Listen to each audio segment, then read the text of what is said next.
How you doing, Victory Seekers? You're tuning in a minute earlier for Onward with Onrie Live, and I'm your host, Onrie Compen, and today's guest is the bomb. I've known this guy for a long time. He is a sales warrior. He works on the front lines, pushing his stuff, has been doing it for a long time. Ladies and gentlemen, Chicago's very own MARC ALAN FISHMAN. Hold your applause, everyone. Keep it down. Keep it down, all right? Shh. Yeah. All right. We're also not very socially distant from each other right now. If you look at the screen, we're like I know. I could almost hold on. It's this way. There we go. Yeah. Sometimes I'm like, yeah, you want to talk to that guy, but you see, I'm pointing in your direction, but it's pointing. Also, normally my webcam is on my second monitor over here, so I'm normally used to having to talk to people like this, but I moved it over here for you. So I know, and I'm not really appreciative of that, am I? I'm a pretty shitty host. I mean, everybody here can just deal with it if my eye line goes wonky or sideways. It means I'm looking at all of you. My brother, we have known each other for a number of years now, and I think out of everyone I know in this entire business, there is not anybody that I would say is so hardworking about pushing their work as you are. When I see you and your team on the front lines, you guys are always pushing, and you have a technique. You have and your approach to sales transcends even what you do in comics. So first off, why don't you tell us a little bit about what you're working on, so we get a sense, give us your pitch and everything, and then I really want to hear more about your approach to sales. I want to learn from you today. Sounds good to me. So I'm a 1/3 of Unshaven Comics. We're a South Suburban Chicago independent comic book creator collective that's been together. Well, we've been friends since 6th grade, but we've been making books since 2006. And I'm sure we'll get into the history and talk about like the hows and whys of the way we sell. But what we are most known for is our series, The SAMURNAUTS, which, of course, are samurai astronauts led by an immortal kung fu monkey defending the Earth from transforming demon dinosaurs and zombie cyborg space pirates. And most notably now, we're working on the next series of the SAMURNAUTS. And for that, we've actually split apart for each of the members of Unshaven Comics. Instead of working on one story together, we're doing an anthology, kind of the world tour idea. So each of the Unshavens is taking certain time periods, certain timelines, new villains. I'm working on what's called SAMURNAUTS to the Max, which is the 1984 or 87 or 89, pick a year in the 80s. It's the 80s all-girl version of the SAMURNAUTS facing off against an all-girl Russian. How do I put it? They are a mutant hive mind communist femme fatale assassin squad. So that's what I'm working on. The other two guys are working equally on cool parts. Matt is doing a 1920s luchador story, and Kyle is working on a, let's call it ancient China, going back to that very first team, and they're fighting a monkey dinosaur hybrid, and we're calling that one the Rage of Repsimian. That is incredible, and all sounds great. I can't wait to see this stuff. So we can't wait for you to see it. It might take a while. It's all right. It takes. I got to tell you, man. Like ever since this whole thing has begun, I thought I was going to be so much more productive, and I've only like laid out 2 pages. But it was a grand scope of work. But like, I mean, it's just 2 pages, and like there's still like so much more to go. So it takes time. You've been doing this a long time, so I think your fans, and I think I can say I'm very confident that you're going to get this done. And when you do, you're going to be happy. Yeah, and I think we understand, especially our fans, to understand that all 3 of us have day jobs, wives, kids, the whole thing, and really knowing that we're doing this every night, weekend, holiday, every bit of spare time that we have, we work on those books. And for us, this time around, it's funny. We all have the Unshaven meeting and we're like, okay, 18 pages a piece. this is the first time we're actually going to hire out an additional artist to do another 18 pages so we could smash them together for a 72-page issue 1. And I'm already going over. I'm at 22 pages for my story because there was just no way to tell it any shorter. And Matt was like, yeah, I think I'm going to be about the same.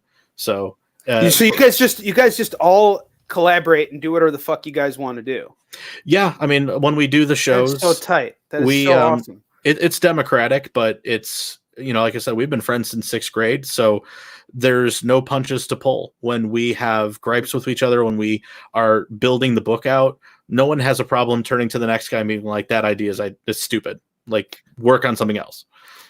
That's very good because a number of years ago I had a business and you supported that business, Freedable, remember? Yep. And I did that with one of my best friends. He stood up in my wedding, and we had a huge fallout because of the fact that I should not ever have been business partners with him. And but at the same time, after that happened, I was like, I will never go into business with friends again because they mean too much to me that losing them is not worth it over business. Yet I say this, and I'm still business partners with another one of my best friends who we started flipping comics together. And it's just like what you're saying. It's like, I think it's not just about the friendship. It's the type of friendship, Yeah. And I can attest to that. When Unshaven Comics was formed, the whole secret origin of our company is that a mutual friend of ours in high school, her mom and her uncle, so her mom and her brother, had a publishing company, or do have a publishing company, and they had been in the 2006 immigration march in Chicago, and they were so enamored by that experience that they just had to capture it in graphic novel format. And the whole business model of Mendoza Publishing to that point had been translating graphic novels for the Spanish market. So they did a lot of stuff going out to Mexico. They basically called, Sylvia called her daughter Alexis and said, hey, you are an artist. Why don't you do this comic? And Alexis tried for maybe a page, and she's like, this is not for me. But she's like, I do remember Mark and Matt. They were comic book guys. I wonder if they can do it. So she messages me on Facebook. This is back in 2005, and says, Mark, do you and Matt make comics? And I said, well, why do you ask? Well, my mom is looking to publish. So of course I lied through my teeth. Oh yeah, we make comics all the time. Of course. So she said, well, can you come to Chicago? Because we were living in Indianapolis at the time.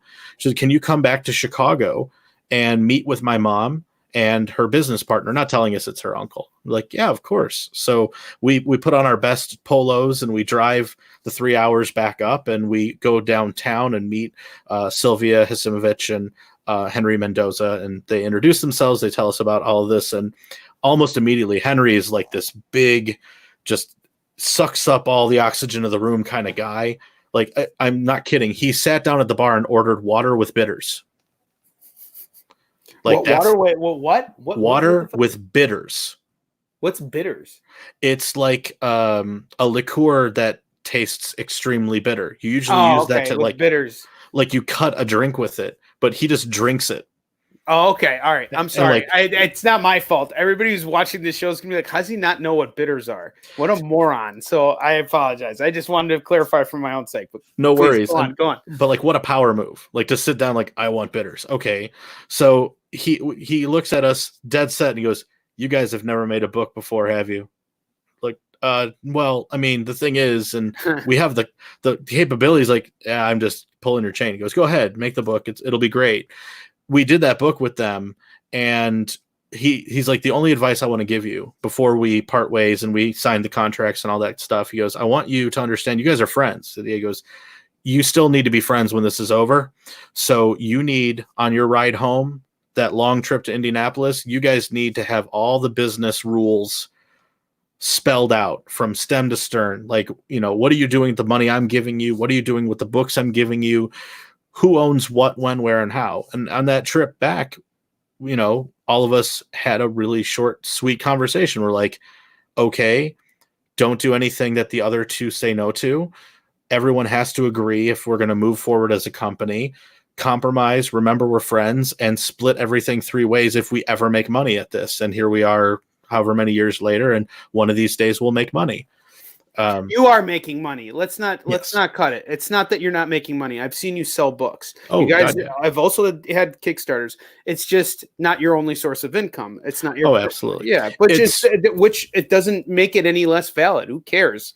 I mean, you know, if I were to go around acting like Isun Shin is what, you know, it is my main squeeze, absolutely. But you know, my wife's the breadwinner. I have insurance because of my wife. It's not like I'm rolling in the money, you know, and it takes a long time. And it's not that I'm not in debt. I'm in fucking debt through the roof, you know, but you know, you hope for a point where things change. And it was always the point, like if SAMURNAUTS ever, you know, brings home the bacon and Sony Pictures signs us up to a 15-year deal, it's that gets like, if the company ever made enough money to actually pay us, because it's everything goes back into the company. We have our accounts, and that keeps the lights on. And I would say now, obviously, versus when we started, it's the difference between, all right, guys, you want to go to Wizard, everyone pony up, to, okay, well, the company's got this.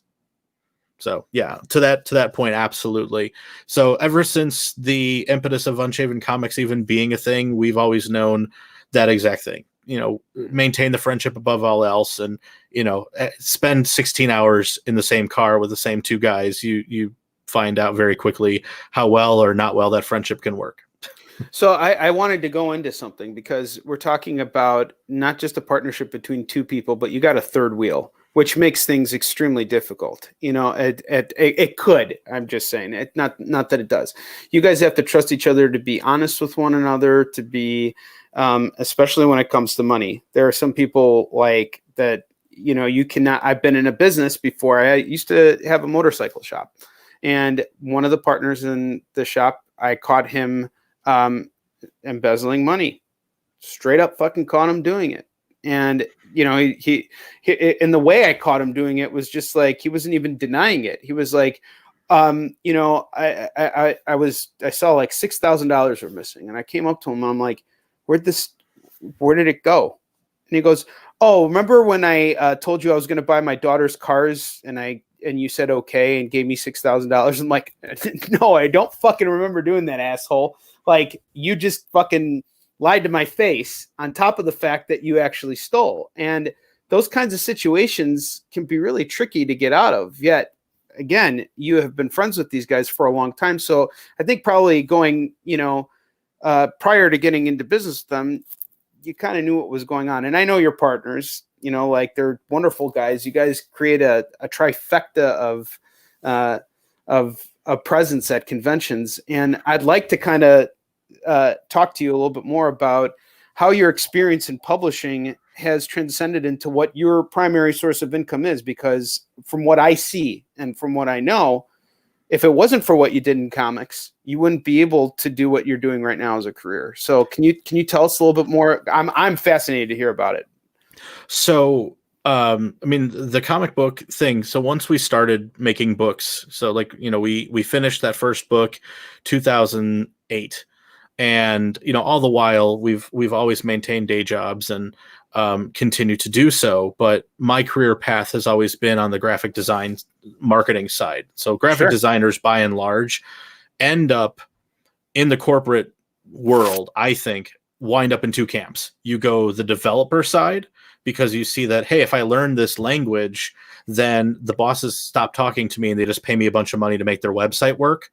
Or you're my type that goes, I continuously care about what I'm designing, and I would rather know, why are you making me do this logo and putting it on this thing and putting that over there, and more the marketing side.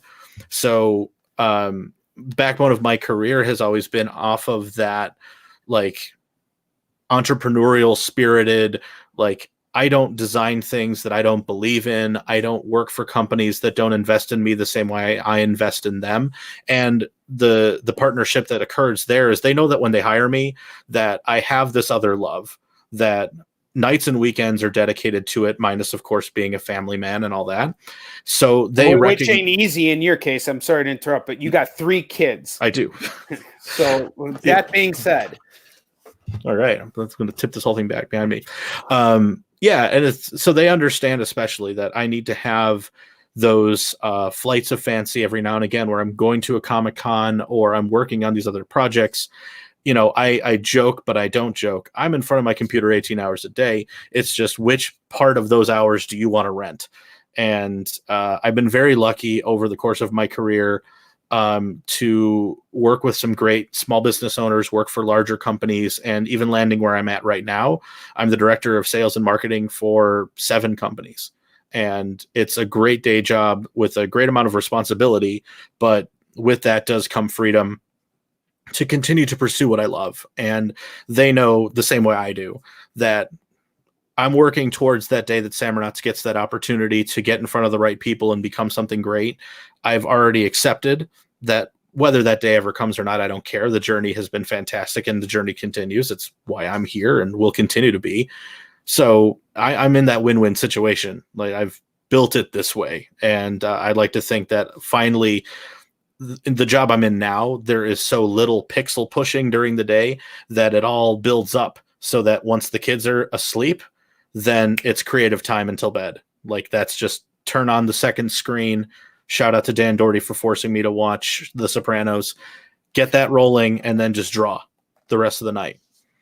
You know, that takes a tremendous amount of discipline because, you know, right now, in particular, with the situation that we're in, where we're forced to kind of homeschool our kids, you know, my days have been kind of like centered around my kid, which, you know, normally if he was in school, that would be my time to do other things. And it's made me realize just how much you can actually do in a day, I want to say, because it's like, you know, yet here I am still creating and finding time to do things.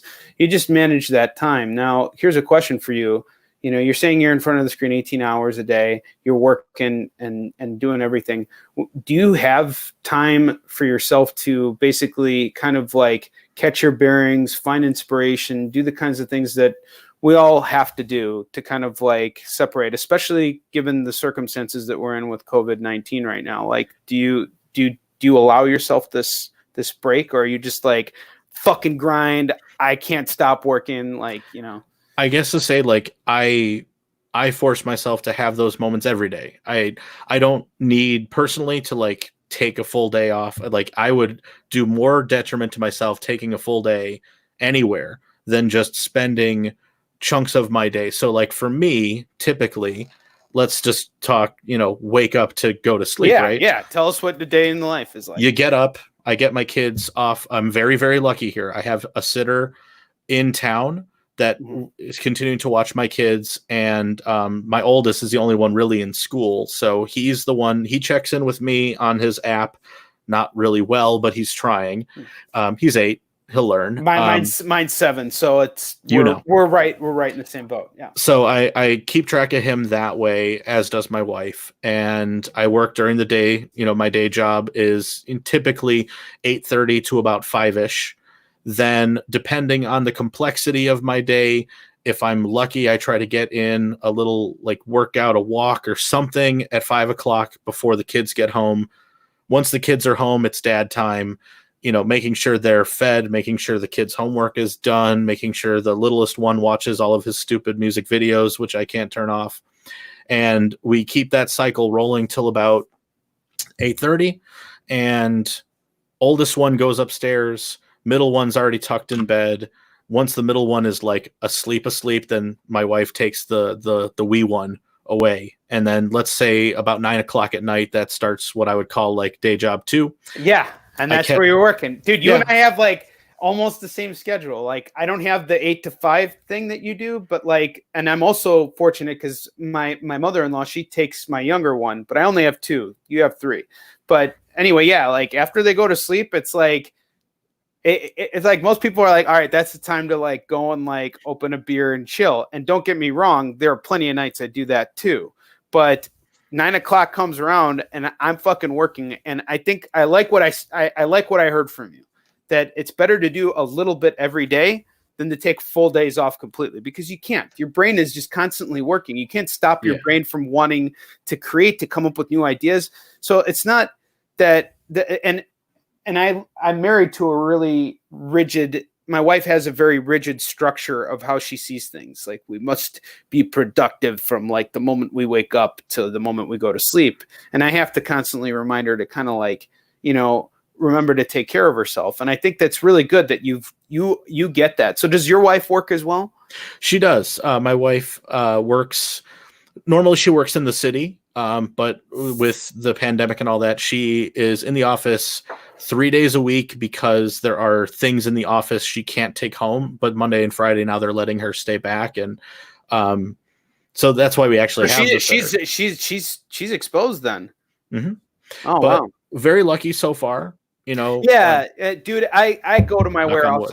Yeah, absolutely. Knock on wood for sure. But yeah. I mean, I've been very fortunate because my dad's factory is up and running, and his business is essential. So, and that's his warehouse is where I store all my comics. So when I've been getting shipments, I go over there, and the place is like, it is required that it remain as clean as possible, sanitized and everything. And then on top of that, like, I have a mask on, I'm, wearing the gloves and everything when it comes to shipping. So, it's just, some things need to go on. And I was driving with my kid in Chicago yesterday, and there were city workers working without masks, yeah. And it's not like the streets were far emptier than they normally are. I would say it's like maybe 1% of what it normally is, but there were still people on the street doing shit. It's, it's almost a, I'd say, quote unquote, almost a ghost town. Almost. But not as bad as Milwaukee was last year for Wisconsin Comic-Con. And I know because that show was fucking dead. It was dead. You know about what happened over there too.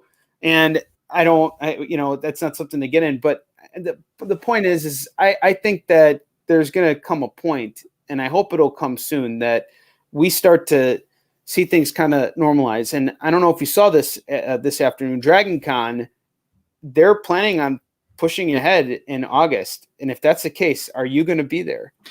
Yeah.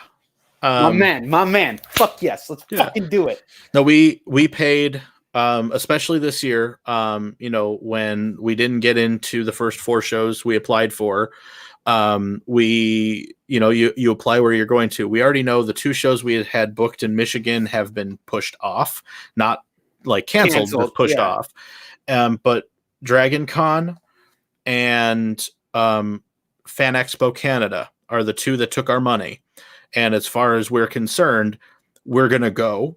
We'll do the shows, and our expectations are fairly curbed. Of course. You can't. I agree with you. I don't think you can go in there and expect to do what you did last year. That's just not realistic right now. To be like totally frank and honest, especially with Dragon Con, as we did that last year, if I don't have a new book in time for that show, then my expectations are even lower, because we want to have new books on the table. We are doing everything we can to get ourselves to be in that position.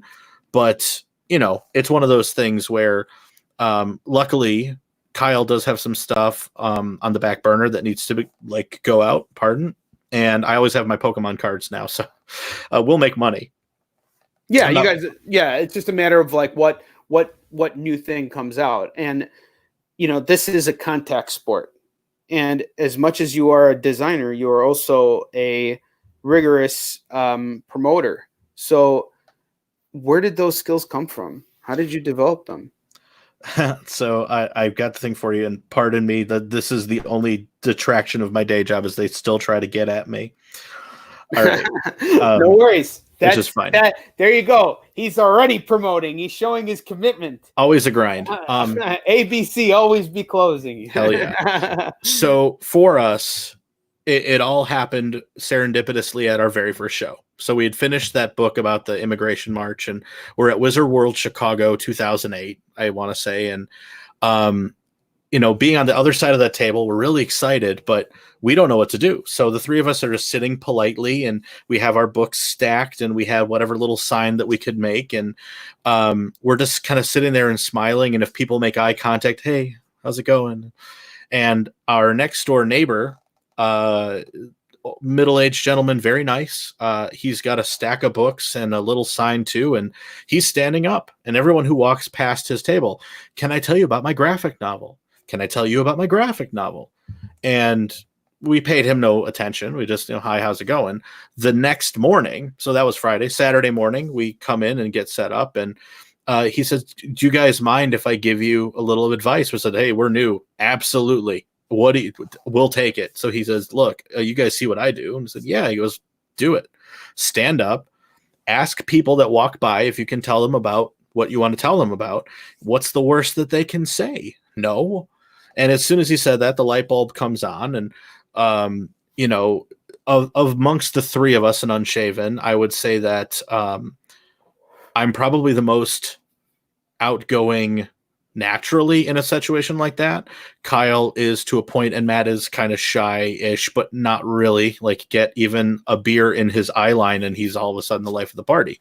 So we started hamming it up a little bit, and basically every show, as we drive away, we have those meetings like, okay, what can we do? What can we do better? And, over time in pitching book after book, you eventually find what really works for you. And for us, it became this gimmick with our sign that we hold up. And for me, more than the gimmick though, is getting that pitch done in under 20 seconds and having the reps underneath you, so that anything that the customer comes back at you, you already know the answer. You've already got that witty, sharp aside that, catches them off guard.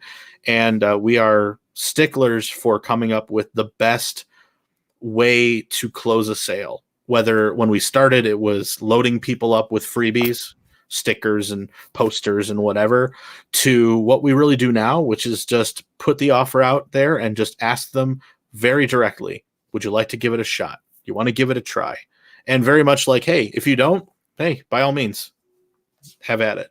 But we've kind of stuck to our guns on that, and we are sticklers as well to the metric. So we already know what our close ratio should be, how many pitches we should be doing, what makes a good show, what makes a bad show, and just trying to be smart about it. That's it. I mean, honestly, that's it. I mean, that's exactly what I do. Yep. Like it's really just a matter of how you do it. But the one thing I have to say is, our techniques vary completely. We have a completely different approach. And I wanted to ask you something, because I've always been secretly critical of the fact that you guys have the sign that says, can I tell you about my comic? Now I'm asking you, all right, because I am fascinated to hear, does that sign actually work? And if you say it does, I will fucking admit right now that I need to fucking shut up and never even cross it in my mind again. But I'm just curious, like, just, from we're both doing this. So how does that work for you guys? I'm just genuinely curious. We would not hold the sign if it didn't work. I mean, there you go. That's the answer. Right the long and short of it is that we were at a show, C2E2 or Wizard, I don't remember which. And wherever we were on that show floor, Kyle's voice, because he's the one who calls out. I can't do it. My voice is not such that you can hear it in a loud room, but his is. So people are passing by and he's literally shouting, can I tell you about my comic book? And they can't hear him. So he leans over to Matt and he goes, scrawl on a sign, can I tell you about my comic book? And he just started holding it up. And the second that went up, everyone does the same thing. And as soon as they see that, come over here. And now let me, like, okay, we've all established how pathetic it looks that we're holding the sign, but it works because it asks the most direct way what we would like to engage with you, the con goer. And we've run the gamut from the detractors to the, we've been called out on social media by people in our aisle, in our alley, saying, what are these losers doing? How petty and how crappy is this? To other people who shall remain nameless, but I know who you are and I'm looking at you right now, taking our gimmick and trying to run with it too. But those people who shall remain nameless and bald, not you,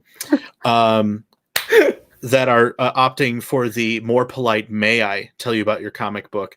But even that had methods to it, because we put can so that when the grammar police go, don't you mean may I? Yeah. That we have that line right back to them. You know that in the Oxford Dictionary, can be used in informal situations. And what more informal situation do we have here than a Comic-Con? That's a great lead-in. That is a fantastic lead-in.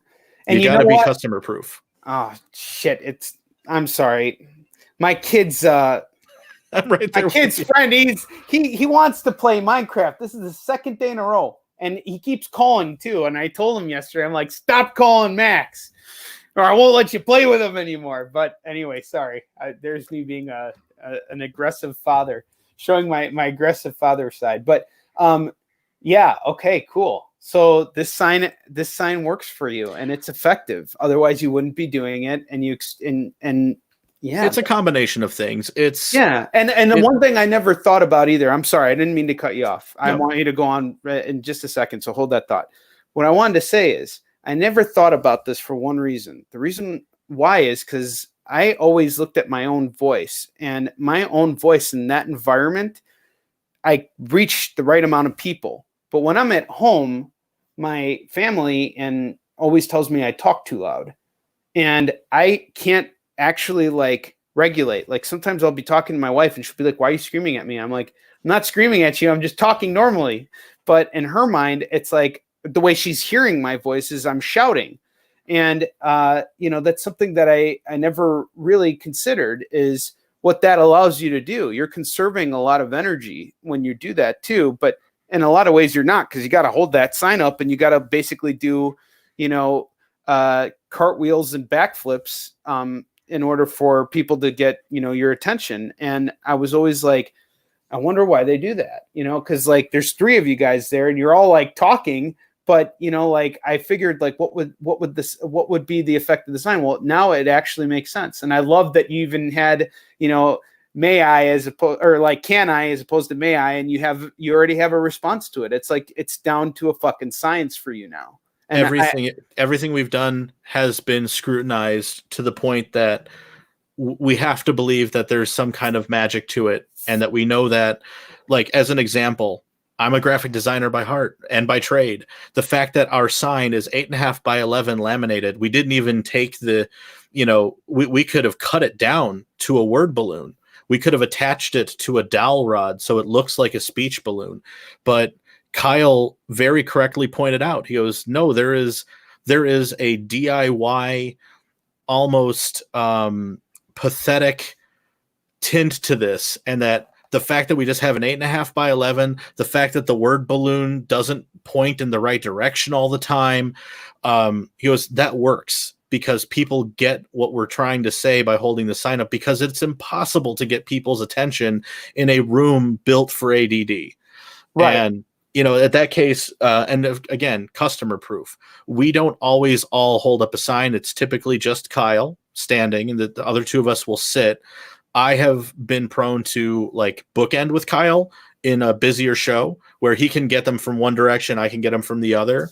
And if people like really laugh, but they're kind of walking away, and we know that it'll get a bigger laugh, Matt has the sign on the back of his drawing board that just says, hey. So at very least, like we're ready to like stop people. And it, like, we know that if we at least get the laugh, and then, they do that little slowdown, that we're able to tell them, look, 20 seconds is all I'm asking. And then you're on your way. And most people will stop for that unless they are on a mission. And do they ever come up to you and say, okay, go? And like, is it, oh yeah, that all the time. Oh, we've been timed.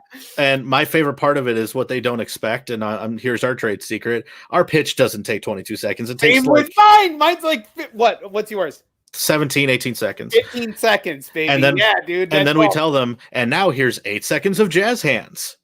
That's great. And then they stop. So that's awesome. That is fucking awesome. Now, one thing I wanted to tell you, because while we're on the topic of scrutiny, because we've all been scrutinized. I've been scrutinized, especially for my sales approach, because I do stand in front of the table and all this shit. But like, here's the thing. There's scrutiny that is constructive, and then there's scrutiny that's just there because clearly the person who is upset with you is just jealous, and or whatever the case is. Like, you can just tell that there's just something there that they are not getting. And the thing is that what I was trying to do is I was trying to find exactly what this guy said. But anyway, Bleeding Cool featured an article about Yi Sun-shin like 2 years ago. And this guy got on there and he was like, oh, is that the book where the guy like basically like just tackles you down the aisle and like throws his book in your hand? I'm like, and I was like, no, but maybe I should start doing it. You know, like, and the thing is like, I don't care about scrutiny so much as I care about the fact that I know I'll be there next year, and you guys are right alongside with me. And I consider you guys to be fantastic. You know, like, you're scared to be next to me at a convention, but one of these days we're going to be next to each other and we're both going to do great. You understand that, right? Yes. But when that case happens, we'll be ready.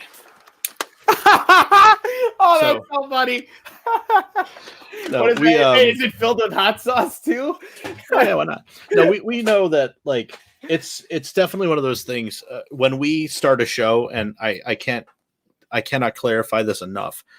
Before a show starts, we go to our neighbors and we warn them that this, if you don't know us, this is the shtick. Yeah. And we are adamant. If at any point in time we cross a line with you, you just say the word and it comes down. And no one's ever told us anything short of the Wisconsin guy that has had a real problem with the manner in which we conduct ourselves, because we never poach. It's usually typical that our neighbors don't sell what we sell even close. And we are more than happy to push people in the right direction when it looks like, you know, at Dragon Con, we were next to a guy who did really brilliant, like, Japanese watercolor style paintings.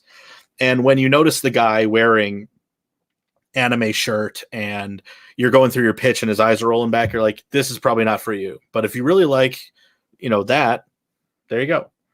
And they move on. So we're always adamant about that. I've learned that's a very effective method of keeping your neighbors happy. And I learned that lesson a number of years ago at a really bad convention I was at. And that was something that it showed me that even in the worst convention scenarios, you can still come out ahead, you can still make money, and you can still like learn. Those are the environments you want to learn in. And I think that's fantastic, because I do the same exact thing. If someone's not interested in my stuff, and I see that my neighbor's having a hard time, you know, I want to send them in the direction of my neighbor, because here's the thing. Not every setup is like what we do, where we engage. You know, we do a contact sport. Artists, they rely on people to look at their actual art and stop. And people are just bombarded by different stuff. So they're only going to come to the stuff that attracts them.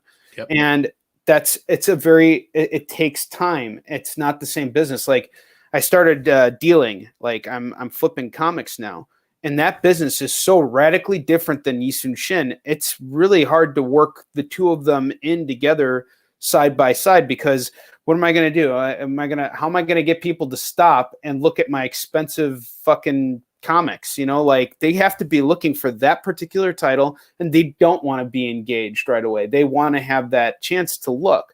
So, you know, it's one of those. I totally get where you're coming from, and I think that's great that you guys know that naturally, that we have to be mindful of each other. We have to be mindful. We're all in the same. I think every one of us especially understands in that space, if you do this long enough, that the people coming to that con, there is a percentage of their wallet that is up to the unexpected purchase. But there is a larger percentage of that wallet that represents the things they are coming there to get. Now, for you and I, and we have been criticized earlier by an artist. So we were in Baltimore, and an artist that we both knew, who is a print seller, you know, had one of those big walls. Yeah. He came up to us after the first day, and he was constructive in his criticism about us pitching the way we pitch. I love when they try and tell you how to run your fucking business. Like, how about I constructively come over to your fucking thing? Well, it was one of those things where I all the credit due in the world to Kyle, because he was coming to Kyle about it, and Matt and I were like, really? So he's going to it with Kyle, and he tells, you shouldn't grab people, you shouldn't do this, you shouldn't that. And Kyle made it very clear. He says, well, sir, if I can politely disagree with you, the difference between your business and mine is that in order for your customer to understand of your products what they want, they have to look up. If they want to see, and if they want my product, they have to know what it is. You can't buy the SAMURNAUTS because the cover art's great. I've not bought many comic books without wanting to know what the hell I'm buying. So our impetus to being at the show and doing what we do is that we understand that I'm competing for that small percentage of that person's wallet from the unexpected. That, oh yeah, I'm just going to let the show floor dictate to me what's cool and I'm going to buy it. We know that's just going to happen. So they're not just buying your book, they're buying you. That is the most insightful thing. All right, please go on. And I put it this way, like if I come out from that table and I am going throughout the show, I know how I think. I need something Green Lantern. I need something for my kids. If there's something professional wrestling that catches my eye, like that's my blinders. But will I let someone stop and pitch to me? Sure. But you sure as shit better have a good pitch for me. You better sell me not only and I got to flip through the book. I got to see the artwork and like it. You got to give me the story. And then I have a personal proclivity, having pitched now 10,000 times. Whoever pitches me gets one and then. If your pitch, well, blah, blah, blah, and then blah, blah, blah, but then I'm gone. I don't want to hear it. Like, you have one turn to get me that hook and I'm out. So I treat our customers how I would want to be treated. I'm going to tell you what I do really quickly. I'm going to tell you how much it costs really quickly. And you can make that judgment call if you feel like it's fair. We've taken big leaps of faith when we've gone from a single issue for $4 to $5 per issue, to buy 2 issues and get the following crap free, to the biggest leap we ever took when we took the floppy copies essentially right off the table and said, here's my trade, it's $20. And, it is a different model. The profits are completely different, but we knew that we had to try that because I've learned, again, 10,000 some odd pitches, if easily. If you bring your own cost down, if it's a $20 book, but I'm going to talk you into a $5, what's the point? I have a $20 book, buy the $20 book. That's why we did the floppy copies. That's why I want you here. And for those folks that really push back, I don't know if I want to get the whole book. Well, we do have the Secret Origin issue. It's not even in that trade. It's $5. And if you like this, you'll definitely like that. Keep them separate, keep the money, and be smart about it, because the floppy copy game for us, especially when we never had the capital to invest in 1,000 books, much easier to do it. I totally agree. And for me, single issues are my bread and butter. I that's what I move the bulk of at these shows. Cause again, you are so right. Like, these print guys, they can make, hundreds of dollars from just one transaction, and all they need is one transaction and it's already $25. Like Baltimore, let's go back to that same show. Here was my experience there. I was set up as a dealer on one front and on Yisun Shin on the other. Mm-hmm. And across from Yisun Shin was an artist who, had his whole setup going, and he was busy all fucking day. He was slammed. He had all the nudes of the, DC and Marvel characters, not nudes, but just, provocative. Right. Dude, his art was phenomenal. I can't say anything. He's got an appeal, and he's running a business too. So he was killing it because that's what he was doing. And I was working Yisun Shin, but that's not the lesson I took from the show. What's funny is the lesson I took from the show you just told me right now, because our models are so different. We have to pitch. We can't not pitch. Right. No one can know what the fuck a Yisun Shin is if I don't actually tell them what a Yisun Shin is, and they have to be interested. And everything you just said about what is in their wallet is absolutely true. Everybody's got their blinders on. I've got my blinders on all the time. And This whole experience of being locked at home and, not locked at home, but, just being unable to do conventions has actually given me a chance to learn from other creators and get to know you guys better, because we see each other all the time. We never actually hang out. We never actually talk shop. And you and I mean, we're coming at this the same exact way. We're both trying to build our brands, and we both know that we need to engage people in order to do that, because they're not just buying our books, they're buying us too.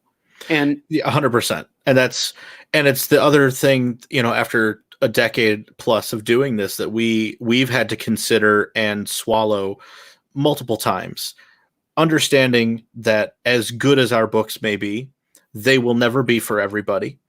And to never take offense to somebody saying no if it isn't their bag, or even saying no because they ran out of money. There are other ways in which we can engage our audiences to be beneficial to the company. For us, that might be adding another Facebook fan, or it might be someone listening to a podcast, or whatever it might be. Following us may in the long term be just as appropriate and desirable an outcome as buying a book. Granted, we want them to buy the book, but I think you and I are probably cut very much from the same cloth, and I have no doubt. I'm about reminded that. of our panel that we had with Dan at Columbia. Yeah, I remember that when the girl fell out of the seat because she fell asleep. Yeah, we were so engaging that she fell asleep in the middle of us talking to her. Yeah, I wasn't sure if it was a medical thing or what, but like it was an interesting something I was saying anyway. It was a definite turn, but I recall very much in that model, like there's this the three bears of the sales floor. Dan Daugherty, who has just a wealth of material, including stuff with you, including stuff with TJ Corkin and his own stuff, which is all fantastic. He has built up this wonderful library, and he can truly get away with just sitting there and being man pretty. Fuck him. Fuck him. I just had him on the show last week, but now I can look back on it. Now I look back and I'm like, fuck him for being such a good artist. I hope he hears this and replies. Oh, no doubt. No doubt. I already said The Sopranos, so he's listening. But like his model, and it's hilarious to me, especially with Daugherty, and I can't get away with not telling these things. On our very first show, we're walking down the aisle, and I'm not kidding. I turned to Matt and Kyle, and I'm like, guys, I feel real good about this. Like, Unshaven Comics. No one's really picked up on, like, everyone here is like bearded, but like how many people are like South suburban beard centric? Yeah. And here's this guy, Beardo. That's funny. And we see this guy across, like we pass by him, and I'm like, I wonder what that is. And someone comes by our table, they hear the shtick, and they go, "Oh, so you know Beardo, right?" And we're like, "No." "Oh, we passed by him. Who is that?" I go to investigate. I see this male fashion model of a man with his perfectly coiffed beard. That's why I say fuck him. You know what I mean? And his nothing but love for you, Dan. And I know you're going to see this. His admittedly fantastic books, and I just remember coming back to the table, and I'm like, guys, it's over. What? And I talked to him like briefly. I was like, "Hey, where are you from?" "Tinley Park, like 20 minutes away from our house." Go to hell. So like, just he's like the senior to our freshman, and we're like the man. And I was like, guys, congratulations. We have an arch nemesis. We are ready to go. But it's been great. I've got a whole rogues gallery. No doubt. He's like, so like his style though, like he can sit behind the table and there is an attraction to the work. And then once you're there, he engages on a very personal one-to-one. Like Dan makes a fan and keeps them because he has so much content that every time they come back, there's something new. We're operating on a much faster turnaround. This is my new thing, get my new thing. And, we do have a lot of fans, and I'm very lucky in our model versus what you've got going, because I have 3 people behind the booth. We are built insulated so that when our friends come by, and they do at these shows, they know that Kyle is in predator mode. It's heat seeking, target acquired, sell them the book. And that's why Matt and I are there batting cleanup. I cannot fucking wait to get back on the floor, brother. I just cannot wait. Every day I dream about it. I'm like, and I want to apply everything I'm learning right now, to just getting back to work. I can't wait. And I understand the concerns everybody has. And I know that there's a very good chance I've accepted this fate. There may not be a single convention that happens this year. Like New York Comic Con, I'm ready for that shit to just be like poof. And I'm amazed. Everything. Well, like there's in my day job, there's a small business expo that they've been trying to get me to go to in the Javits, and it's been pushed to December. I've got a huge show in October, not only the comic stuff, but with my day job. And in the back of my mind, much like you, I know that there's a possibility that either the shows will go, but there's going to be hilarious constraints about personal space, which admittedly is necessary until we know of any vaccines or things. And you know what? I'd rather work in that environment than not work at all. You know what I mean? We all kind of are in that same boat. Like, yeah. I can't, it's, you know, the love and hate. I said, obviously we participated in Freedable and we enjoyed having a platform where we could have something that was easily shareable for people, but like for 2 weeks. hey, those were 2 good weeks. But like, this is something that comes up often for folks like us. Well, people, I'm putting this in the SpongeBob quotes here, but why don't you just sell online? I told you why, is that I could scream into the void and put marketing dollars. Oh, dude, fuck that, dude. You can't get the same kind of sales online. You just can't. No. My sales, just to put it into perspective for anyone who's listening, if I was able to work conventions right now, my numbers would be like, I would have sold probably at this point already about 6,000 books for the year, just at this point. At this point, as of right now, for this entire 2 months that I've been at home, I've sold like somewhere around 60 or 70 books. It is not the same thing. And what I've had to do to sell those books, I mean, I have to be online chatting with people. I mean, that's another aspect of this. Because even if you're chilling and watching a movie, shit's going on here. I got messages waiting for me right now and people who want to engage me because I've actually made friends. I made friends with this dude from like Boston. He's a fucking awesome dude. Just totally like picked up my books through this retailer and who I'm going to have on the show soon, Comic Cadets and Collectibles, Jen King. I don't know if you've seen her, but friend her, and you should absolutely reach out to her and send her your stuff because she will actually read your books as a retailer. She will actually like feature it and review it, and then she will sell it for you online. Like, and you have to, I spent like 2 hours like a couple weeks ago just hanging out on the show, and from that one sale, I got that connection that I was so craving from someone who just was really inspired by my work and really motivated. And he is an essential worker, so he is out there, and he has been so supportive, not just monetarily, but even more so like, psychologically, mentally. It's just, we really need that support from our fans, but we can't get it if we can't engage them, and the internet is not that platform. So I'm just piggybacking off of what you said, and even underlining it, how it's not just applied to you, but it's applied across the board. I think for everybody, we're all going through this shit right now.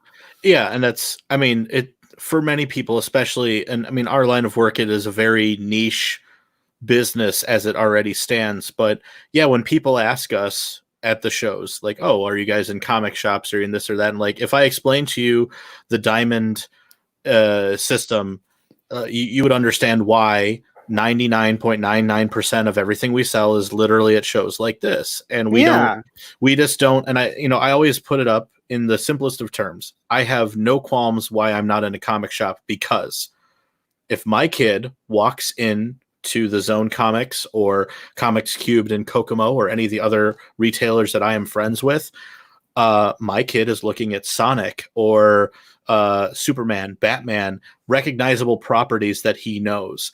I don't care how cool the SAMURNAUTS are. I know they're awesome. But unless that owner is literally hawking the book with the same energy and enthusiasm and knowledge. They can't, and they just can't. They can't, because at the end of the day, they just need the sale.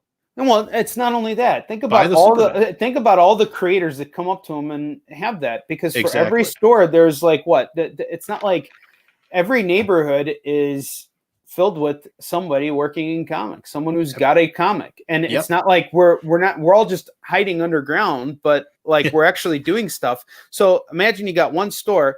And, someone comes in and he's like, I'm looking for something like Punisher, maybe then he'll recommend Yi Sun-shin, or he might recommend something that is actually like the Punisher. I mean, it depends on how they literally take it. But and what the retailer wants to recommend based on what that customer's needs are. Now, when we're at a convention, we're only worried about what we're doing. We only have to focus on it. That's a beautiful fucking thing. And I can't wait for that to just, I had such big plans for this year, as I'm sure you did too. So I really hope I know those plans are going to change now, and I'm okay with that. I'm adaptable, as I'm sure you are too, but I just want that experience again. I don't even care about doing 1,500 books or fucking even selling out. I just want to get on the floor. Well, I do want to sell out, yes. But I want to have that. For me, it's more about the experience of engaging the fans and like actually having that experience. That's just, I think when I do my first show, I would rather overcompensate what I could potentially do and not sell out and it lasts the whole weekend than not bring enough and sell out too quickly. You know what I mean? Like I want to go all in. How do you feel? Our last show of last year, GalaxyCon in Minneapolis. I couldn't make it out to that one because of day job stuff. How did that go? I was thinking about doing it this year. I mean, Matt and Kyle literally ran out of books to sell Sunday at 2:00 and packed up and left. Fuck yes. That's awesome. Right. That's fucking great. So I did the same thing in Louisville. So I'm thinking about doing Minneapolis. Yeah, they walked out of it and they wrote me back in that it's the best thing you could read. It's I guess we didn't bring enough, but like we did, didn't we? I'm like, yeah, you brought what we sent and what we sent was great. And then on top of that, like the Pokemon money and the other stuff that came back. So it was definitely like of the small to medium sized shows, it was exactly what we were hoping for. And Minneapolis was a lucky one because we've got friends in town, so the hotel and stay and all that's pretty cheap too. So yeah, I mean, we're chomping at the bit. I know for us this year, it's been more about the content creation mode than the sell mode. But I know for me personally, when World Tour Issue 1 is able to be a thing, that it's just the spark to keep going in this product, because all of the stories that we're building right now,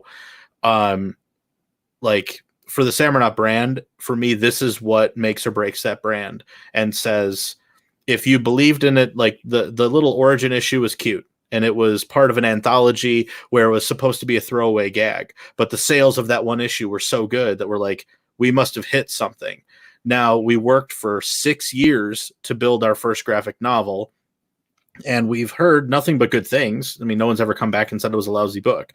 However, are the fans willing to go with us through the finality of what this brand is supposed to be, where we're saying the SAMURNAUTS as an IP is supposed to be something that can cross every genre, every time period, and be whatever we need to serve it, with only the through line of an immortal kung fu monkey. If everything else changes and you just have a monkey, and if you don't like the monkeys, why are we talking? That, like, if I can sell that, then I get to walk away with what we've been hoping for from the start. And it's like this, I'd like to think that beyond the convention halls, what we've been after from the very get-go is getting that bite at the apple.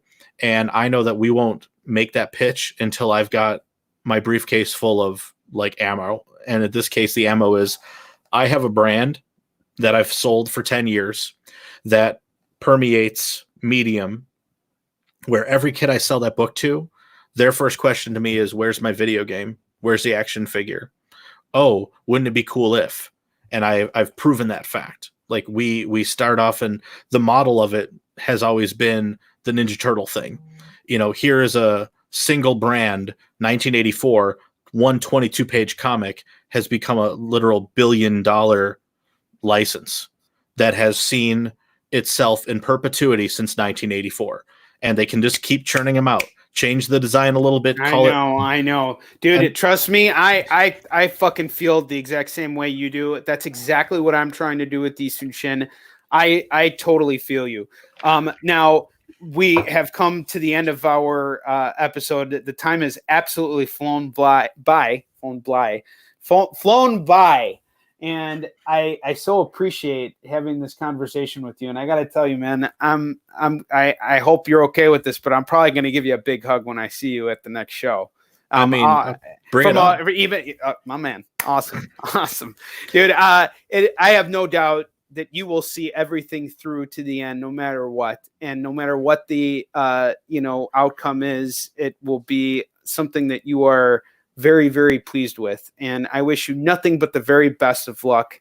And I will continue to be supporting you. I'm going to be sending you Jen King's information. I do want you to reach out, tell her I sent you, because you're an awesome creator. You got a lot of stuff that's going on. And I'm going to give you one last chance to tell us all where to find your stuff. And maybe someone will get you that one sale that you need. We'll take it. Yeah. So obviously, first and foremost, facebook.com/Unshaven Comics. We have a question of the day. If you want to come argue about your favorite lead singer or which wins in the breakfast war between pancakes, waffles, or French toast, you come to Unshaven Comics Facebook page and lend your opinion. If the SAMURNAUTS sounds cool to you, then check us out at unshavencomics.com. But honestly, just go to the Facebook. Everything's there. The site's kind of old. Forgive me. You can always reach me personally, Mark, M-A-R-C, at unshavencomicsonline.com. It all goes to the same box. If you go on Facebook, trust me, you're still talking to me. So the other two guys are there, but they just let me run things because they're smart. My only other wish, honestly, is that whatever the next show be, I'm personally hoping that Unshaven Comics, next to us is Dan Daugherty, and next to Dan is Henri. And then between my signs and Henri in the aisle, Dan will slowly go insane. Let's hope that doesn't happen, but I would very much like to be next to you guys at a point, because I have a feeling watching you guys work, I'm going to learn even more. So thank you again. You take care, my friend. We will be in touch soon. And thank you for joining me this afternoon and talking with me and sharing what your experiences with my audience. My pleasure. All right. Take care. All right. What an episode. What a guest. All right, guys. Tomorrow we got an even better one. And well, I don't want to put Mark down. He really stole the show today. All of our guests are equally wonderful in their own special ways. And I am learning so very much from all of them. And it just gets me more and more excited. It makes me more and more hopeful that things are going to be okay, no matter what. And there are certainly things out there right now that we should be concerned about, and rightfully so. And so I am not recommending that we just throw up our hands and say it's over and go back to the way things are. This is going to be a gradual thing, but all it takes is one step, and then you're taking another step. And then all of a sudden things just kind of start to go in motion. And as long as we're responsible and are taking care of ourselves and not relying on what the actions of others are going to be, I think we'll fare just fine. I will see you guys tomorrow, 3:00 p.m. Central Standard Time. Take care, my friends. And until then, onward to victory.